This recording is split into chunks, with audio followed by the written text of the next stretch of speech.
Toujours plus d'actu sur BX1 +.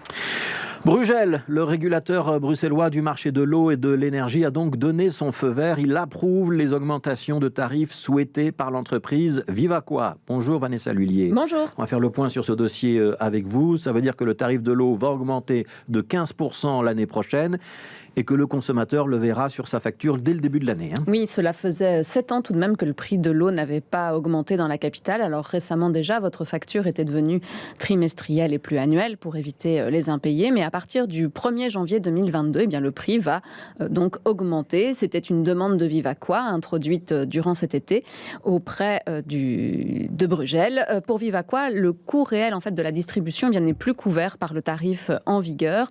Sa dette s'élève aujourd'hui à 877 millions d'euros, donc impossible à tenir évidemment sur le long terme, surtout que le réseau d'égouts de la capitale est vétuste et doit subir une rénovation en profondeur. Alors de plus, les Bruxellois ont le tarif le plus bas de toute la Belgique. À titre de comparaison, pour un ménage de 2 personnes, consommant donc 35 mètres cubes par personne et par an, eh bien un Gantois paye 400 euros contre 260 euros pour un Bruxellois. Et malgré la future augmentation, eh bien, le Bruxellois payera toujours moins cher car sa facture passera à 299 euros, soit une hausse de 39 euros par an.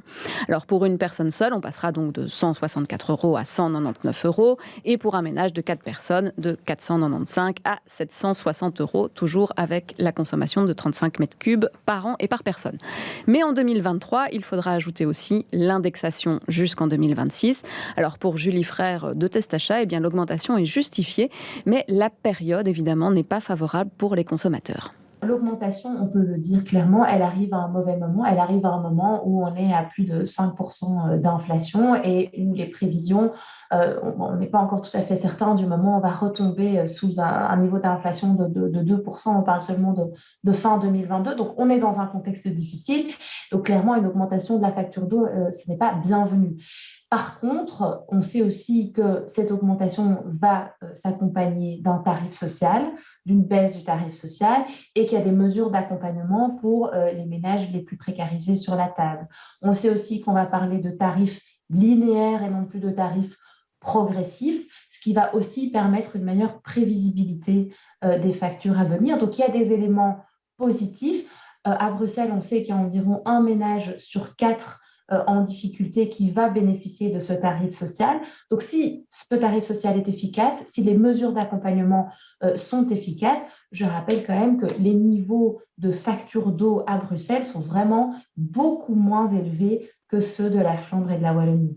Alors pour tenter de contrer cette hausse, le gouvernement bruxellois a aussi souhaité revoir la politique de tarification sociale de l'eau. Aujourd'hui, un quart des ménages bruxellois sont en précarité hydrique. À partir du 1er janvier, il ne sera d'ailleurs plus possible de couper l'eau des ménages les plus précarisés, ce qui risque aussi de creuser le déficit de Vivaqua puisque les arriérés risquent d'augmenter. Et pour les ménages qui bénéficient déjà d'une intervention majorée pour les soins de santé, eh bien la région bruxelloise les aidera financièrement pour combler cette augmentation du prix de l'eau.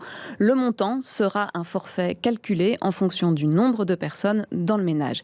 Et puis, Vivaqua modifie aussi plusieurs aspects de ses conditions générales.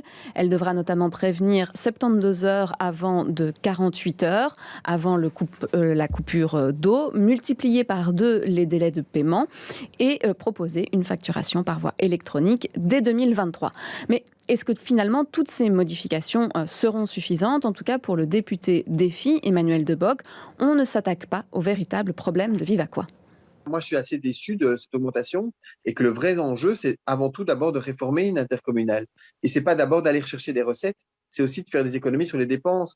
Et le problème dont personne ne parle, c'est qu'à Vivaqua, il y avait un problème avec le fonds de pension. Il manque de l'argent dans le fonds de pension et que, en fait, une grosse partie de l'augmentation du prix de l'eau sert en réalité à payer des frais de personnel et les coûts du fonds de pension. Voilà, ça, il faut le dire parce que c'est une donnée dont personne ne parle et on essaie de nous faire croire que c'est les coûts de structure alors qu'en réalité, nous avons une structure qui est beaucoup moins coûteuse que la Flandre et la Wallonie parce que nous sommes un petit territoire et que nos investissements sont faits pour des immeubles entiers et qu'il y a une économie d'échelle très importante que l'on fait. Voilà, et donc j'aurais préféré en fait une augmentation au lycée dans le temps plutôt qu'une augmentation dure comme on l'a vu. Et les années précédentes, on a toujours eu la région bruxelloise qui a donné 10 à 20 millions d'euros par an de plus pour ne pas avoir cette augmentation.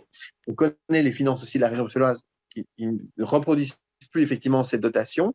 Et maintenant, effectivement, on le fait de manière forte. Donc la décision doit être encore approuvée par le gouvernement, mais la question de Viva Quoi, vous l'avez bien compris, reviendra très certainement sur la table un jour ou l'autre.